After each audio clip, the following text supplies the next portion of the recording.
भाषण विषय। भगवान श्री कृष्ण एक संपूर्ण व्यक्तित्व।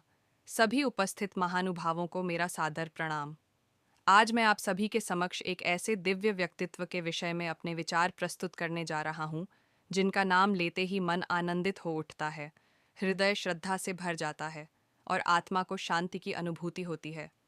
वह कोई और नहीं, स्वयं भगवान श्री कृष्ण हैं, युगों युगों से भारतीय संस्कृति, भक्ति और दर्शन के केंद्र बिंदु।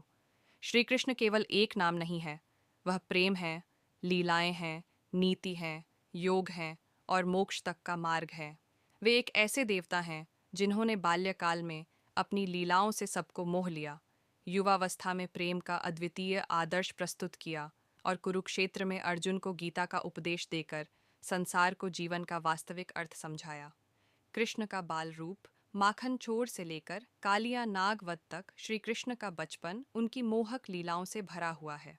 जब वे यशोदा मैया की गोद में मुस्कुराते थे, तब संपूर्ण ब्रह्मांड उनकी आंखों में दिखाई देता था। जब वे माखन चुराते थे, तो वह चोरी भी एक लीला बन जाती थी, एक माध्यम जिससे वह अपने भक्तों के हृदय को जीतते थे।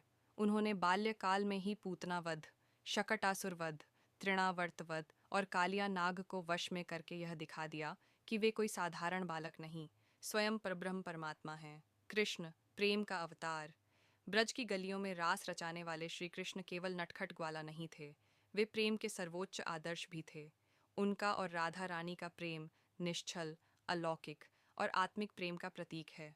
उनका प्रेम केवल राधा तक सीमित नहीं था, वे हर गोपी के हृदय में विराजमान थे, क्योंकि वे स्वयं आत्मा के परम प्रियतम हैं। कृष्ण, नीति, धर्म और कर्म का मर्म जब कौरवों और पांडवों के बीच धर्म युद्ध छिड़ा, तब श्री कृष्ण ने युद्ध भूमि में अर्जुन को जो उपदेश दिया, वह केवल उस समय के लिए नहीं था, वह समय से परे ज्ञान है। भगवद गीता का हर श्लोक आज भी उतना ही प्रासंगिक है जितना तब था। श्री कृष्ण ने कहा, कर्मण्येवाधिकारस्ते मां फलेषु कदाचन, अर्थात मनुष्य का अधिकार केवल कर्म पर है, फल पर नहीं। यह उपदेश आज भी हम सभी के लिए एक जीवन मंत्र है। कृष्ण, मित्र, मार्गदर्शक और परामर्शदाता, उन्होंने सुदामा जैसे निर्धन मित्र को गले लगाया और बिना कुछ कहे उसकी झोली भर दी। उन्होंने अर्जुन को युद्ध के समय मानसिक संबल प्रदान किया। उन्होंने द्रौपदी की लाज बचाई और उसका सहारा बने। श्री कृष्ण ने जीवन में यह सिखाया कि जहाँ धर्म है, वहाँ कृष्ण है, और जहाँ कृष्ण है, वहाँ विजय निश्चित है। आज के युग में श्री कृष्ण का संदेश, आज जब मनुष्य तनाव, भटकाव और मोह के जाल में उलझा हुआ है, तब श्री कृष्ण का संदेश हमें यह याद दिलाता है कि वास्तविक शांति आत्मा के भीतर है, संसार के भोगों में नहीं।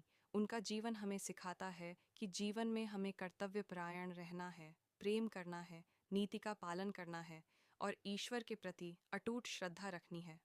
अंत में एक छोटा सा निवेदन, श्री कृष्ण को जानना केवल भक्ति का विषय नहीं, वह जीवन को समझने का मार्ग है।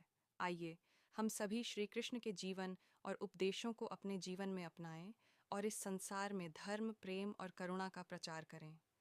जय श्री कृष्ण। राधे राधे। अगर आप चाहें तो मैं इसमें कोई भजन, श्लोकों की व्याख्या या मंचीय शैली भी जोड़ सकता हूँ।